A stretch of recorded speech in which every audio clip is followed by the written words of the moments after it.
안녕하세요. 우리 몸속에 숨겨진 비밀 설계도를 열어서 우리 움직임의 잠재력을 활짝 열어보는 시간입니다. 오늘 우리는 기능 해부학이라는 열쇠를 가지고 어떻게 하면 우리 몸을 가장 스마트하게 사용할 수 있는지 한번 제대로 파헤쳐 볼 거예요. 여러분, 혹시 이런 생각 해본 적 없으세요? 왜 누구는 헬스장에서 운동만 하면 막 몸이 좋아지는데 왜 나는 똑같이 열심히 해도 자꾸 여기저기 아프기만 할까? 바로 그 정답이 우리 몸의 설계도, 이 기능해부학에 숨어 있습니다. 이걸 아느냐 모르느냐가 정말 똑똑한 운동과 부상으로 가는 길을 가르는 결정적인 차이를 만들어내거든요. 그러니까 기능 해부학이 대체 뭐냐고요? 이건 그냥 뼈 이름, 근육 이름 달달 외우는 그런 딱딱한 학문이 아니에요. 우리 몸의 수많은 부품들이 어떻게 서로 환상적인 팀워크를 발휘해서 하나의 멋진 움직임을 만들어내는가? 그 원리를 탐구하는 살아있는 움직임의 과학이라고 할 수 있죠. 자, 그럼 첫 번째 열쇠부터 한번 열어볼까요? 바로 우리의 골격입니다. 이걸 그냥 우리 몸을 지탱하는 뼈대 정도로만 생각하면 정말 큰 오산이에요. 사실은 끊임없이 변화하는 살아있는 구조물이거든요. 보통 뼈라고 하면 그냥 몸을 세우는 기둥 정도로 생각하잖아요. 근데 그게 다가 아니에요. 우리 뇌나 심장 같은 아주 중요한 장기들을 보호하는 갑옷 역할도 하고요. 근육이 힘을 낼 수 있게 지렛대가 되어주기도 합니다.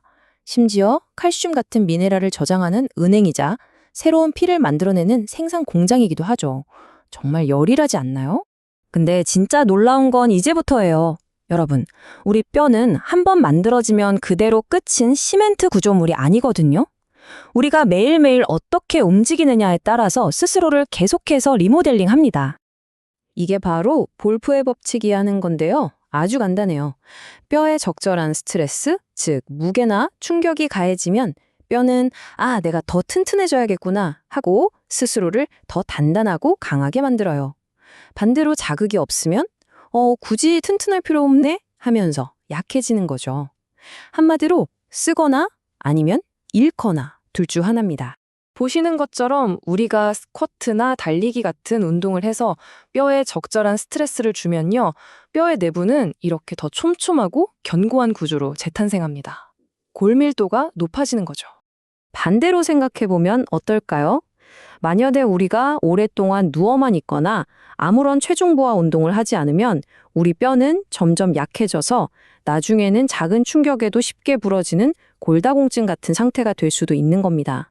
자, 뼈라는 뼈대를 살펴봤으니까 이제 이 뼈대를 움직이는 엔진, 바로 근육 얘기를 해볼게요. 근육의 핵심은요, 무식한 힘이 아니라 아주 스마트한 지능에 있습니다. 우리 몸이 얼마나 똑똑하냐면요, 절대 에너지를 낭비하지 않아요. 예를 들어서 책상 위에 있는 연필 한 자루를 짚는데 막 온몸에 힘을 빡 주진 않잖아요. 마치 작은 호두 하나 깨려고 거대한 해머를 휘두르지 않는 것과 똑같죠. 이걸 바로 크기의 원리라고 부르는데요. 뭐랄까 군대를 동원하는 거랑 비슷해요. 우리 뇌는 가벼운 임무, 그러니까 지구력이 필요한 일에는 먼저 작고 지치지 않는 소규모 정예부대, 즉 작은 운동 단위를 투입합니다. 그러다가 더 큰 힘이 필요하다? 예를 들어 무거운 걸 번쩍 들어야 한다. 그러면 그때서야 폭발적이지만 금방 지치는 대규모 주력 부대, 즉 큰 운동 단위를 동원하는 거죠. 정말 체계적이지 않나요? 이 부대들도 성격이 다른 두 종류로 나눌 수 있어요.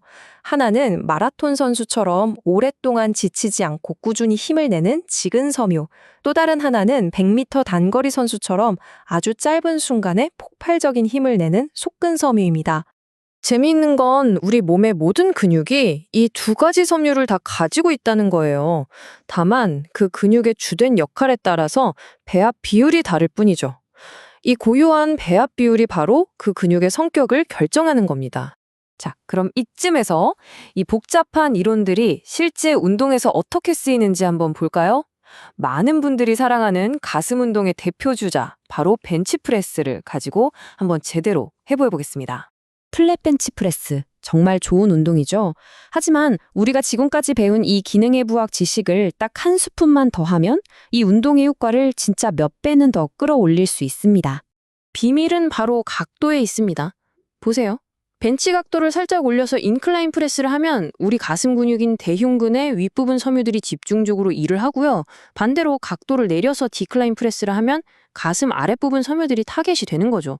근육의 결 방향을 이해하니까 운동 각도를 조절해서 원하는 부위를 정확하게 공략할 수 있게 되는 거예요.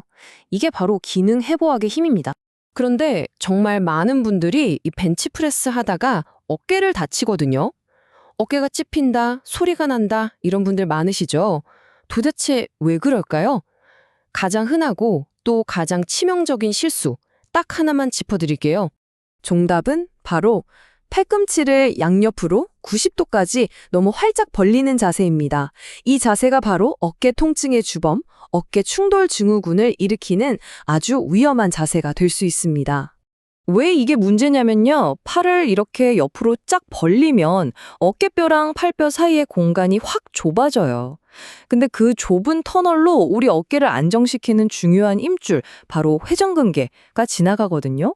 그럼 어떻게 되겠어요? 바벨을 내릴 때마다 그 힘줄이 계속 찝히고 마찰이 생기는 거예요. 이게 반복되면 결국 염증이 생기고 통증으로 이어지는 거죠. 자, 이제 슬슬 마무리해 볼까요? 오늘 배운 내용들을 잘 기억하신다면 여러분은 더 이상 그냥 운동을 따라하는 사람이 아닙니다. 스스로의 움직임을 설계하는 설계자가 될 수 있어요. 이런 말이 있어요. 기능 해부학을 알면 운동하는 사람에서 내 몸을 설계하는 건축가가 된다. 정말 멋진 말 아닌가요? 이제 여러분은 여러분 몸의 건축가가 될 준비가 되신 겁니다. 여러분은 이제 그 핵심 설계도를 손에 쥐신 거예요. 우리 뼈가 스트레스에 반응해서 강해진다는 볼프의 법칙을 이해했고요.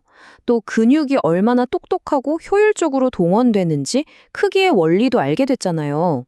자, 이제 이 설계도를 가지고 여러분은 어떤 멋진 몸을, 어떤 완벽한 움직임을 직접 설계하고 만들어 보시겠어요? 그 가능성은 이제 여러분 손에 달려 있습니다.